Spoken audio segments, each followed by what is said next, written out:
Vidyapati Nagar police प्रशासन मुर्दाबाद।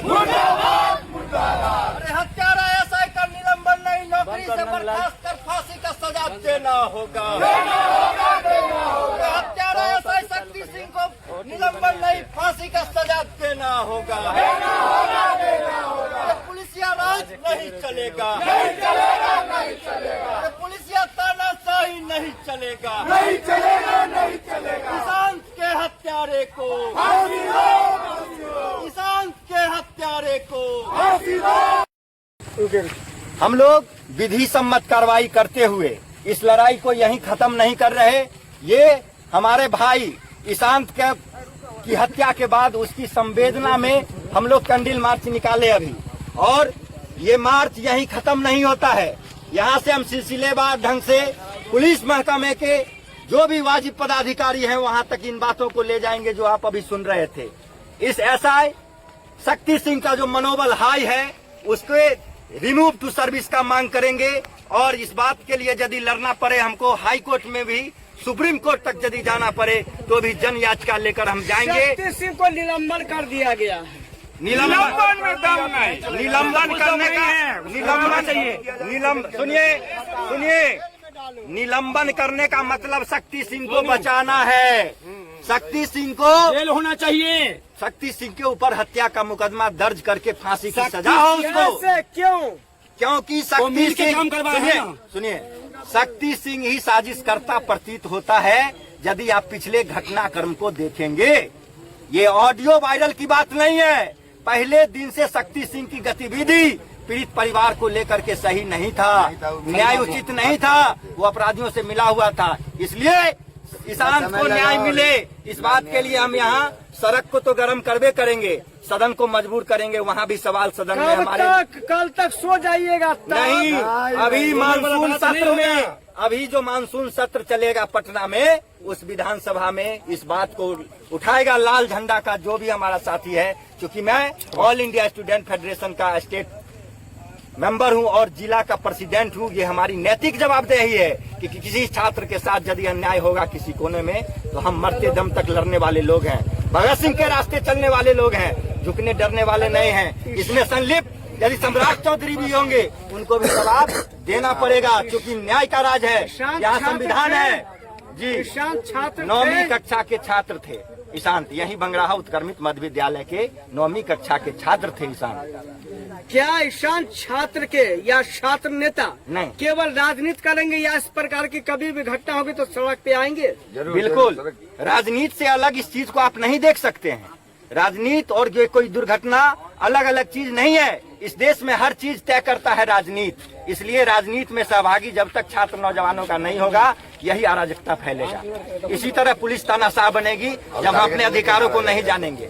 इसलिए हमको संगठित रूप से इनके मतलब दमन के खिलाफ, पुलिसिया दमन के खिलाफ लड़ना होगा, जिसमें आप सभी लोगों का हमको सहयोग चाहिए, और हम लोग अंतिम दम तक लड़ेंगे जब तक ईशांत को न्याय नहीं मिल जाता है। क्या लग रहा है जिस प्रकार से जैसे सरेंडर नहीं करता तो शव भी नहीं मिल पाता? नहीं मिलता, बिल्कुल नहीं मिल पाता। और यहाँ कैसे अपराधी को इतना मनोबल कहाँ से आता है?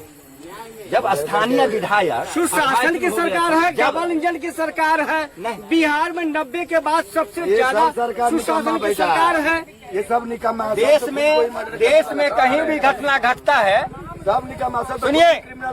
सुनिए रघुवीर भाई सुनिए ना, देश में कहीं भी घटना घटता है तो उसमें प्रतिक्रिया उप मुख्यमंत्री का आता है, जो हमारे स्थानीय विधायक हैं। लेकिन इस केस में क्या प्रतिक्रिया आया हमारे स्थानीय विधायक का? आप कामाख्या में थे, आए तो आप न्यूज चलाए कि विजय बाबू आए मिलने के लिए।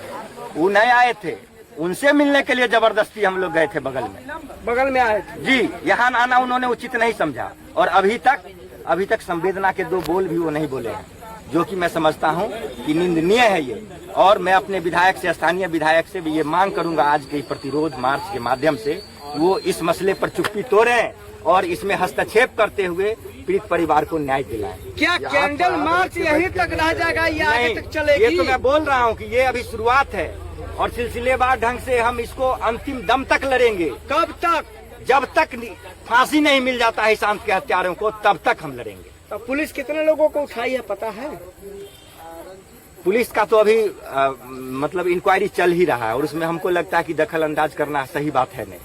आपका क्या नाम हुआ? मेरा नाम दीपक कुमार धीरज। कहाँ से है? मैं सिमरी घर है हमारा। मैं ऑल इंडिया स्टूडेंट फेडरेशन का डिस्ट्रिक्ट प्रेसिडेंट है। जहाँ भी इस प्रकार की बात होती है आप वहाँ पर जाते हैं? बिल्कुल बिल्कुल बिल्कुल। तो क्या मांग कर रहे हैं? क्या लग रहा है आपको? क्या प्रशासन से और क्या स्थानीय प्रशासन से, क्या जिला प्रशासन से, क्या राज्य प्रशासन से, क्या राज्य कमेटी के मेंबर से आपको सहयोग मिलेगा? बिल्कुल। देखिए, सहयोग मिले और नहीं मिले, यदि हमारे लड़ाई में दम होगा तो उनको सहयोग देना होगा। नहीं तो आप सोचिए, जब सम्राट चौधरी तक मैनेज थे तो क्या उसको आ गया होगा? क्या कौन सा ताकत था जो उसको दबा दिया और सरेंडर करना पड़ गया? तो संघर्ष में ताकत होता है। हम 24 तारीख को सम्राट चौधरी से मिलने की बात की जा रही थी। हो सकता है मिले होंगे, लेकिन बावजूद उसके उनका बात नहीं बना और उनको सरेंडर करना पड़ा और वो भूत के तरह बकना पड़ा। पूरा कहानी परत दर परत खुल गया है, सब आप लोगों के सामने आएगा ही। ये अपराध नहीं है श्रीमान, ये जघन्य अपराध है और इसके लिए कड़ी से कड़ी सजा मुकर्रर करना पड़ेगा जल्द से जल्द। थाना में उनको बर्खास्त भी होना चाहिए और इस हत्यारा को फांसी मिलना चाहिए। पुलिस प्रशासन सुन लीजिए, जहाँ हत्या हुआ है यहाँ एक भी प्रशासन गाड़ी नहीं, लेकिन पूरा गांव में 2 दिन से क्या कर रहा है प्रशासन? लगा वहाँ पर देखिए, बत्ती लगा हुआ है, उससे क्या होगा? वहाँ लगने से होगा? चलिए पूरा दिखाते हैं, पुलिस का गाड़ी लगा है कि नहीं? चलिए दिखाते हैं।